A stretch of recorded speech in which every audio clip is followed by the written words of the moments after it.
Tu crois là s'il y a format à 100 balles, toi? Parce qu'ils y croient. Moi aussi, j'y crois. Je vais leur montrer. On leur montre? Allez. T'es menuisier amateur, débutant ou plus ou moins aguerri. Et rapidement, quand tu fais de la menuiserie, tu te rends compte que les premiers débits de tes projets sont très importants. Les premiers débits, c'est souvent des lignées de la planche de scierie brute ou des lignées du panneau entier tel qu'on le voit là derrière. Des formats relativement conséquents. On se retrouve à essayer de débiter ça à la scie circulaire, à la scie plongeante ou encore à la scie sous table avec tous les risques que ça incombe. Moi, comme tous les autres, je me suis posé la question d'acheter une scie à format et très rapidement, on se rend compte qu'on parle d'un budget de plusieurs milliers d'euros. Donc moi, je me suis fixé le challenge de fabriquer ma scie à format aussi bien que possible, aussi ressemblante que possible à une vraie scie à format, aussi sécuritaire que possible, et avec un budget à petit format, pour le coup. Donc oui, la scie à format, à moins de 100 balles, elle existe et elle est là. Je te la présente en termes de caractéristiques très rapidement. C'est une scie à format avec des guidages linéaires qui font 1,70 m et je suis capacitaire en termes de sciage quasiment jusqu'à 1,60 m. J'ai réussi à récupérer toute la course, ça faisait partie de mon cahier des charges. En termes d'ajout de matières premières, c'est à peu près mon seul achat. Tout le reste, c'est de la planche de récup, d'un vieux lit, des planches de coffrage que j'avais encore, du plan de travail de relativement bonne qualité et ce genre de choses. Et bien sûr, je suis parti de ma vieille scie sous table qui a 27 ans et qui a plus de valeur en tant que telle. Je t'explique la construction. La construction, j'ai fabriqué un piétement ou un bâti à partir d'un coffre relativement robuste que j'avais. J'y ai mis des bastingues de scierie pour faire un piétement relativement large, pour avoir une bonne stabilité au sol. Dans mon cahier des charges, la mobilité de cette scie à format, c'était important pour pouvoir la bouger dans mon atelier, voire la sortir dans la cour à la belle saison. Et j'y ai adjoint des petites roulettes qui ont coûté 3 francs 10 sous, de diamètre 80. Je veux dire, le magasin le moins cher du coin que vous connaissez tous. Avant d'en arriver à cette scie à format, j'ai fabriqué plusieurs protos ou débuts de protos. Et à chaque fois, je me suis retrouvé confronté à des problématiques qui n'étaient pas cohérentes avec les besoins qu'on a sur une scie à format. La première problématique, c'était la rigidité de l'ensemble, puisque je prenais de la flèche et j'avais plus un chariot assez rigide, parce que je visais un encombrement aussi réduit que possible. La deuxième problématique, c'était la gravité, puisque je me retrouvais avec une scie à format plus ou moins basculante et ce genre de choses. À la fin, j'ai opté pour une grosse structure tout du long de mon chariot, de ma scie à format, pour apporter de la rigidité. J'ai fabriqué cette structure à partir d'un vieux lit qui était simplement destiné à la déchetterie. Ça correspondait à peu près à la longueur qu'il me fallait. Ces traverses longitudinales font 1,90 m et c'était très bien avec un sectionnement assez haut pour supporter un humain, donc pourquoi pas ma scie à format. Là-dedans, j'ai pris les deux traverses longitudinales du lit et j'ai adjoint tout du long plusieurs traverses du même sectionnement pour y apporter une bonne rigidité et un bon équerrage, et j'ai mis des renforts d'équerre à l'intérieur. Pour le reste, là, ça reste creux jusqu'au renfort. Là-dessus, j'ai apporté une planche de contreplaqué de coffrage que j'ai également vissée sur les 10 renforts qui sont en dessous, aussi bien pour apporter de la raideur que de la planéité. Tout du long, j'ai mis tous les 120 mm une vis, du 5 par 120, du costaud, pour bien rigidifier l'ensemble, et ça, bien évidemment, des deux côtés. Ensuite, j'ai apporté mes deux guidages linéaires sur mon plateau. De mémoire, j'ai positionné le premier rail par rapport au champ, tout simplement à l'équerre à combinaison. Et ensuite, j'ai opté pour positionner le deuxième, tout simplement par parallélisme avec une pièce pour reporter le deuxième de l'autre côté. Le chariot en lui-même, il est très rudimentaire. Panneau de contreplaqué de 15 mm, marine, pareil, c'est un panneau de coffrage. Une autre pièce du lit avec un sectionnement certes un peu plus petit, mais assez conséquent pour le rendre très rigide sur sa longueur. Et je vais vous montrer l'autre côté. Ma scie à format, elle tourne. De l'autre côté, j'ai aussi mis une traverse longitudinale, mais celle-ci a exactement la hauteur entre le plateau de la structure et le plateau supérieur, et je suis tangent à cette surface, et si j'arrive à le faire cuiner, je suis dessus tel un patin où je reste dessus au contact et je translate par glissement pour éviter tout fléchissement du panneau. Les chariots, les guidages linéaires sont eux placés sur la planche puisque les rails sont sur la structure. Là aussi, je me suis longtemps posé la question, mais c'est le choix pour lequel j'ai opté à la fin. Le jeu, c'était de les rapprocher au maximum pour garder un maximum de course et les espacer au maximum pour apporter un maximum de stabilité à mon ensemble. Donc en termes de largeur, je suis espacé à l'axe à peu près de 26 cm et en longueur 34 cm. Et retour d'expérience, c'est plutôt bon. J'ai mis début de course et fin de course de mon chariot. Sur le chariot lui-même pour éviter de sortir du guidage du rail avec mon guidage linéaire. Je tourne ça pour vous montrer. C'est simplement un bout de contreplaqué sur le bout avec un autre bout de bois ou de contreplaqué qui fait buter sur la structure pour limiter cette course.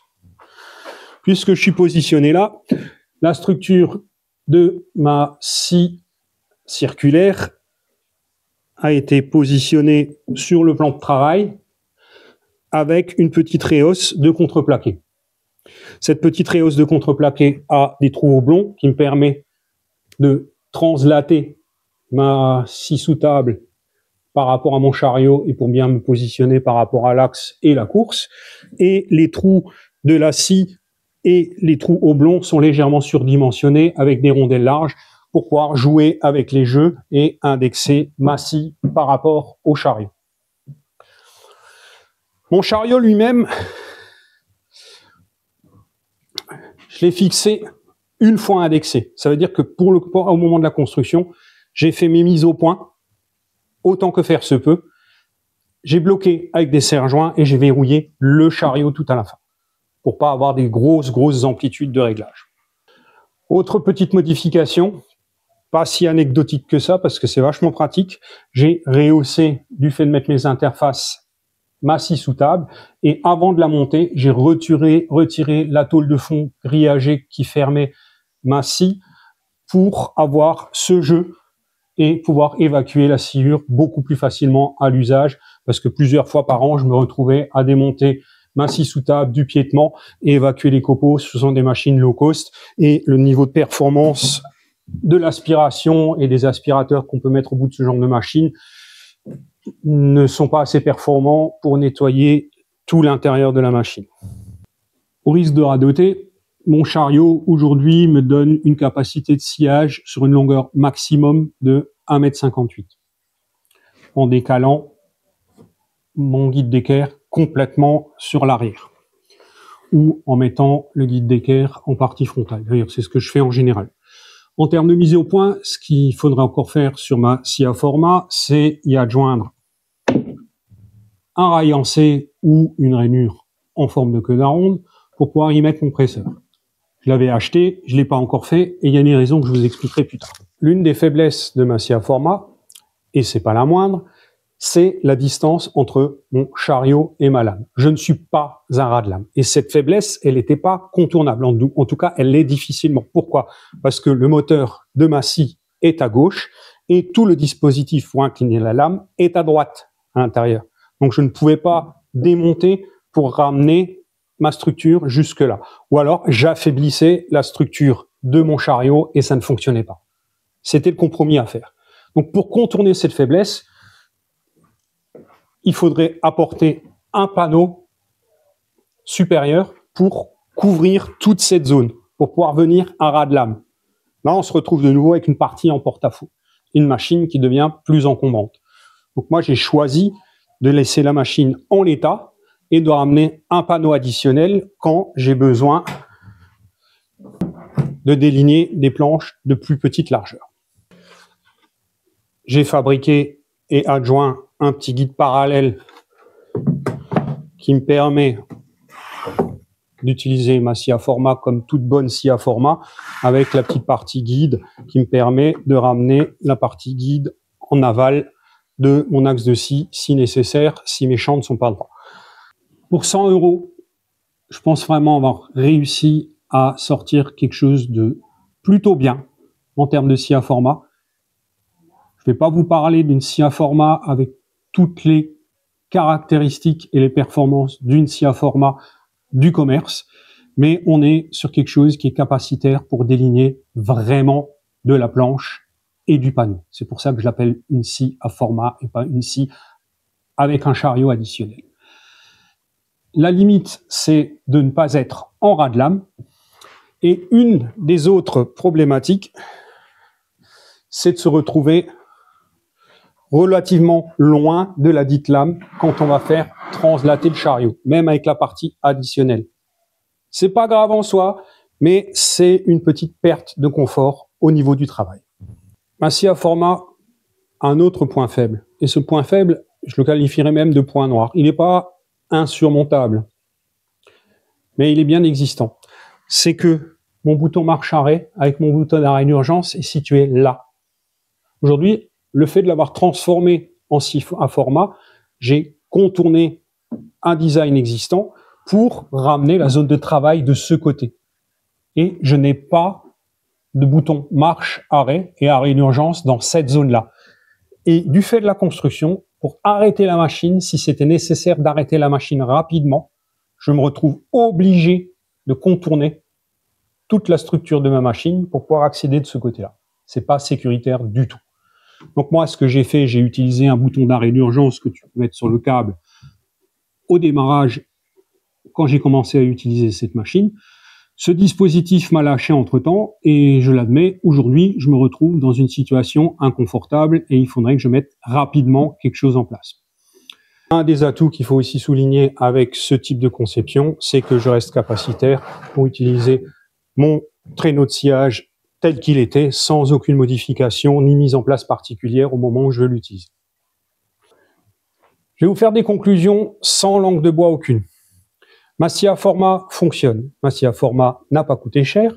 Ma scie à format m'a juste rendu accro à la scie à format parce que ça m'a considérablement facilité la vie et ça me permet de faire des sciages de type délignage dans de meilleures conditions de sécurité. Mais ma scie à format aujourd'hui, elle nécessite des optimisations électriques pour la rendre sécuritaire et avoir 2 zones de marche-arrêt et arrêt d'urgence. Ma scie à format nécessite un panneau additionnel qui a aussi un coût. Et pour le coup, celui-là, il faudrait que ce soit un panneau, je dirais, neuf et assez qualitatif pour être sur un bon plan et d'une bonne épaisseur. Et ce panneau additionnel, il faudrait y adjoindre des rails en C qui ont aussi un coût, plus le presseur que j'ai déjà acheté. En gros, si je fais les plus de ma scie à format dans l'état actuel des choses, je pense qu'il faudrait quand même y adjoindre peut-être une centaine d'euros et pas mal de travail pour l'améliorer encore. Mon guide d'équerre n'est pas fini non plus. Et peut-être qu'à l'usage, il y aurait encore des choses à développer. Et c'est là que je vais en venir à la petite surprise et la conclusion de cette vidéo. Je vous coupe et je reprends l'image. Voilà ma petite surprise. Je me suis offert une vraie scie à format. Le fait de posséder une scie à format et de sortir de l'impasse tel que je le vivais avant m'a vraiment fait réaliser que ce type de machine est vraiment un impondérable pour pratiquer la menuiserie de façon assidue comme je le fais. En achetant cette scie à format, je me fixe un autre défi. C'est une machine qui date du tout début des années 80, qui est certes dans un très bon état, mais qui nécessitera une révision et des adaptations pour faire une vraie mise en route dans mon atelier. Bien évidemment, je vous présenterai ça avec plaisir si vous le souhaitez. N'hésitez pas à me le dire dans les commentaires si ça vous intéresse. Et le défi sera, une fois encore, de s'en sortir à moindre coût. Quand je parle de moindre coût, c'est les moindres coûts à la hauteur d'une passion privative telle qu'on peut l'avoir. Et je me ferai un plaisir de vous partager tout ça. Voilà pour les conclusions de mon aventure scie à format telle que je l'ai vécue jusqu'ici. J'espère que ma vidéo vous aura plu. N'hésitez pas à liker, commentez, vous abonnez à ma page, ça me fait plaisir, ça me motive. Moi, mon but, c'est de partager un peu de ma passion, un peu de mon savoir et de m'amuser avec vous, quoi. Allez, ciao, ciao, à très vite.